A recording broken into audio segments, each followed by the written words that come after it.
ऐसे नहीं होने वाला। हम अगर 5 मिनट 10 मिनट भगवान जी को दे दिए तो बहुत हो गए क्या? वो भगवान जी के भगत बन गए। अरे भगत तो नहीं बने, लेकिन भगत की पहुंच तक भी नहीं पहुंच पाओगे। भगत की पहुंच तक भी नहीं पहुंच पाओगे।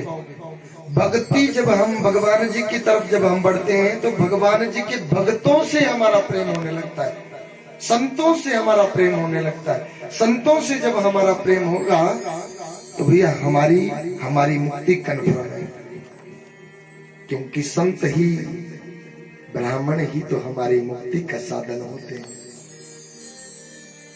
उनके साथ 10 कदम हमें जरूर चलना चाहिए। ध्यान देना, ऐसा कहा है कि 10 कदम जरूर उनके साथ चलो।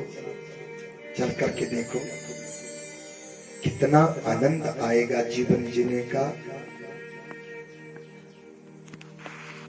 जब संत मिलन हो जाए, तेरी वाणी हरि गुण गाए, तब इतना समझ लेना अब हरि से मिलन होगा। तब इतना समझ लेना अब हरि से मिलन होगा। संतों का मिलन, हमारी वाणी हरि गुण गाए, हमारी आंखें ही नीर बहाए, तब इतना समझ लेना अब हरि से मिलन होगा। हमारी आंखें जब भगवान जी के लिए रोती है, ध्यान देना, भगवान जी का कोई प्रसंग हमारे जीवन में हम श्रवण करते हैं और हमारी आंखों से जब बरसात होने लगती है तो समझ लेना कि भगवत प्राप्ति हो रही है, भगवान जी की प्राप्ति हो जा रही है। भगवान सुखदेव जी कहते हैं कि सुनो राजन, मेरे भगवान जी सुबह के लिए दे दी कि कल का मुहूर्त निकला। बोला नहीं महाराज, कल ही होगा। और विधाता को देवताओं ने क्या किया कि इमरजेंसी मीटिंग करी और सीधे भेज दिया। माता सरस्वती को बुलाया कि देवी जाओ, जाकर के तुम मंत्रा की बुद्धि को फेर दो, नहीं तो राम राजा बन जाएंगे। राम तो राजा बन जाएंगे, देवी राजा नहीं बनने देना राम जी। क्यों? सुबाहु मारीच रावण, रावण जैसे दैत्यों को संहार कौन करेगा? और आई मंत्रा, मंत्रा ने कैकेयी को बुलाया। मंत्रा ने कैकेयी को बुलाया, कैकेयी की बुद्धि को फेर डाला। बोला बात सुन, बोला मैं एक बात बताती हूँ तेरे को। बोला बता। बोला राम का राज तिलक हो जा रहा है। राम का राज तिलक? कैकेयी ने कहा अतिशय प्रेम करती है कैकेयी भगवान श्री राम जी से। ध्यान दिया, बहुत ज्यादा प्रेम करती है कैकेयी मैया। और कैकेयी ने कहा ना, बोला राम का राज तिलक हो जा रहा। बोला हाँ, राम का राज तिलक हो जा रहा है। वो बोला बारी जावा और सीधे दौड़ पड़े। बोला मेरी बात सुना, जाने नहीं दिया। बोला इतनी खुश होने की जरूरत नहीं है तुझे। क्यों? बोला राम का होगा राज तिलक, राजमाता बनेगी माता कौशल्या,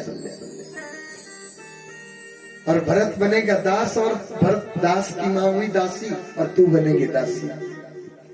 जो जगह मेरी है ना आज, वो जगह तेरी हो जाएगी। अच्छा, वो जगह तेरी। और होते होते होते होते उस कुबड़ी ने कैकेयी की बुद्धि को फेर दिया। जब कैकेयी की बुद्धि को फेर दिया, कैकेयी, दशरथ जी कैकेयी से अपने आप कहना चाहते हैं कि देवी राम का राज तिलक हो जा रहा है। और वो उसको ढूंढ रहे, कैकेयी को ढूंढ रहे। बोला कैकेयी, किसी ने बोला चले गई है उधर उधर। और सीधे शोक महल की, शोक भवन की तरफ चले गए। शोक भवन एक राजमहल में एक कमरा, जहाँ पे किसी को रोना धोना वो इसी कमरे में जाकर के रो धो सकता है। अन्यत्र वहाँ कहीं भी नहीं जगह ऐसी है कि भाई वहां जाकर के बैठ करके हम रो धो ना।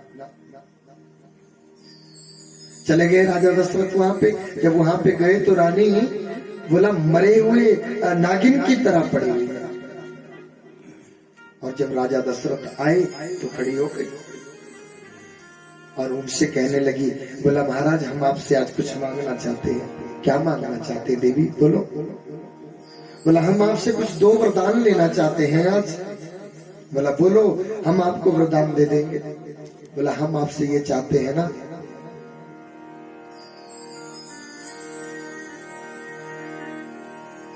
पहले तुम सौगंध खाओ, हमें वचन दो कि जो हम मांगेंगे सो आप देंगे। बोला देवी आज दिन तक तो ये जरूरत पड़ी नहीं हमारे बीच में कि हमें सौगंध खानी पड़े और फिर जाकर के हम भाई आपको कुछ दें ना, ऐसी तो कोई जरूरत तो हुई नहीं। लेकिन आज बोला ना ना आज तो हुई है। आज तो तुम हमें पहले हमें वचनबद्ध करो महाराज कि तुम जो हम जो मांगेंगे सो आप देंगे। बोला हाँ, हम अपने ज्येष्ठ पुत्र श्री राम की सौगंध खा करके कहते हैं, ज्येष्ठ पुत्र श्री राम की सौगंध खा करके कहते हैं कि देवी जो तुम मांगोगी सो हम देंगे। भगवान जी से प्रेम करते हो आप लोग? करते हो भगवान जी से प्रेम? मेरे को पता है कि प्रेम करते हैं तभी आए, नहीं कुछ तो औपचारिकता के लिए भी आते हैं ना कि भी औपचारिकता निभानी है। वो आए, अगर मैं ना जाऊं तो वो कहेंगे कि तुम हमारे फंक्शन में आई नहीं। लेकिन यहाँ पे इस जगह पे औपचारिकता नहीं निभाई जाती है। यहाँ पे आओ, मन से आओ। भगवान जी कहते हैं कि सौगंध, दशरथ कहते हैं कि सौगंध खाने की जरूरत नहीं है, और भगवान जी की सौगंध खा ली। बात बात पे सौगंध, भगवान जी की सौगंध खाना। भगवान को दाव पे कभी नहीं लगाना चाहिए, ध्यान देना। आप नीति में पढ़ना, मैं अपनी तरफ से नहीं कह रहा हूं, आप नीति में पढ़ना। कदापि भगवान वाले कसम, बात बात पे ना। तो यहाँ पे तो एक बार जिसने सौगंध खाई थी उनको स्वर्ग नहीं मिला, और हम बात बात पे खाएंगे तो भगवान जी का कितना बुरा किया जा रहा है। सोचो क्या सोचते होंगे हम भगवान जी के लिए। भगवान को दाव पे, अपनों के लिए तो सब कहते हैं ना कि अगर अपने पुत्र की कसम खा ले कोई, भाई ना ना ना ऐसे बच्चे की कसम बोलते कि नहीं बोलते? अपने घर में तो अपने बच्चों के लिए तो कहते हैं कि भाई ऐसे नहीं खाते बच्चों की कसम। भगवान क्या है? वो फालतू है।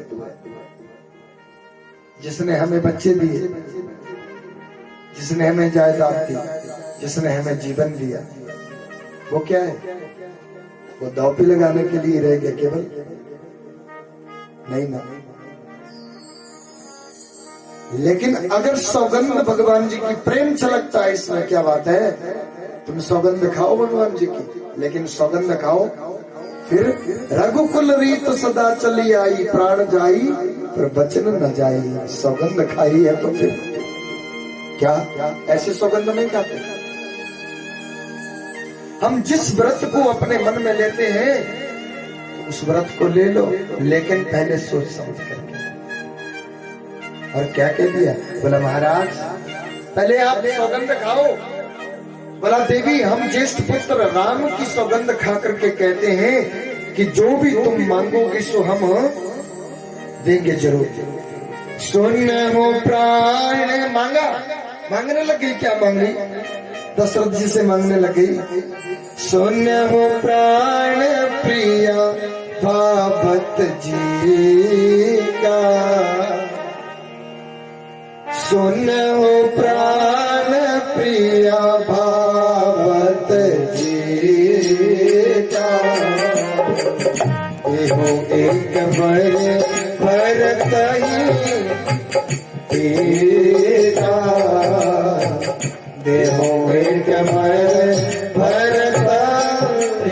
देखा।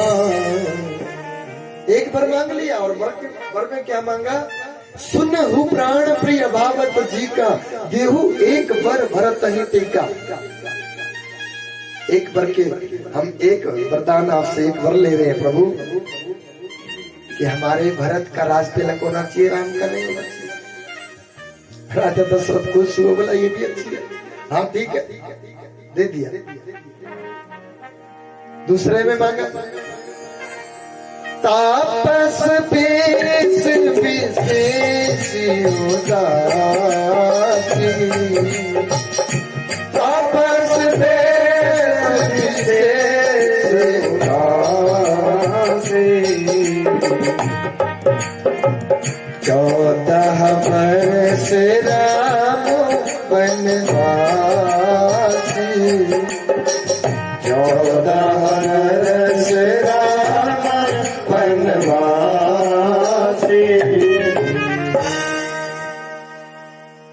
तापस वेश विशेषी उदासी, तपस्वियों की वेशभूषा में जाना चाहिए और मुख पर उदासी चाहिए। 14 वर्ष राम वनवासी, 14 वर्ष के लिए वनवास मांग लिया। राम को हम 14 वर्ष का वनवास मांगते हैं महाराज आपसे। अरे देवी मजाक कर रही हो ना? कोई मजाक नहीं कर, बहुत मनाया, बहुत समझाया।